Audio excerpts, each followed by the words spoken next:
bit later in the show because, were you guys watching the ESPYs last night? There were some sparks that were flying there. But what's interesting to me is that neither one of you said DeAndre Ayton or anyone in the West. It's two teams, two players on Eastern teams that you see, at least as of right now, under the most pressure. So that makes me think, gentlemen, what are your current power rankings in the Eastern Conference with everything as it is today? That means Kevin Durant is still on the Brooklyn Nets. That means Kyrie Irving is still on the Brooklyn Nets. You're way too early power ranking. Tim, I'm going to start with you, going 5-1 here.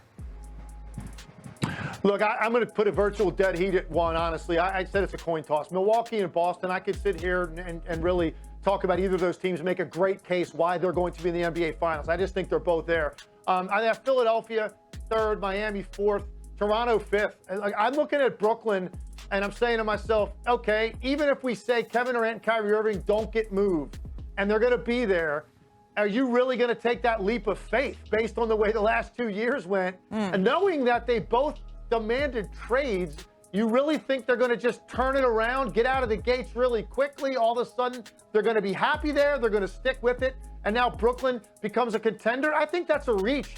And if you don't know what they're getting back, certainly you can't say the haul and what they get in return is going to be enough because you have no idea what it is. And that's why I would still probably not put them there in the top 4. I think this is an Eastern Conference that's very heavy with some really good teams. And Toronto might surprise some people, but I have that kind of faith in Nick Nurse and that team. And a leap that Scotty Barnes is going to take this year is going to really, I think, propel Toronto now to be a team we talk about all year, not just the second half. You know what I appreciate you most, Tim, for is your ability to follow instructions. So, Brian, we're going to try this way. 5-1. Who are your Eastern Conference power rankings?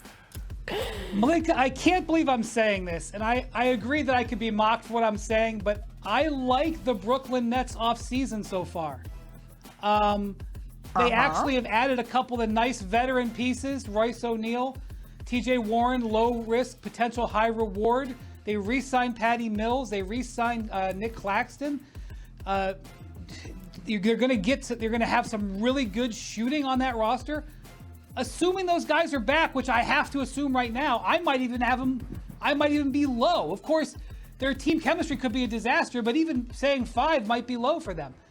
And then you look at Philadelphia. We just talked about how much Philadelphia has improved. I actually want to put them higher, but the Harden thing is such, it's so unclear. So I got to wait and see. I have huge respect for the Miami Heat and what they are as a team. I think they're getting forgotten about because they haven't done a major move and they lost PJ Tucker, but they're still a great team and they still have, terrific bones. The Celtics I have at number 2, although I'm with Legs. I mean, you could make a strong case for number 1. They've upgraded their roster on a team that went to the finals. I think had the Bucks had their full team together, I think if Chris Middleton was healthy, they win the East and they might have won the title again.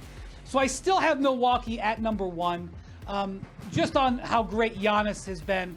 But we're saying this. I mean, literally in a week, you could bring this back and use it against me and totally make fun of me.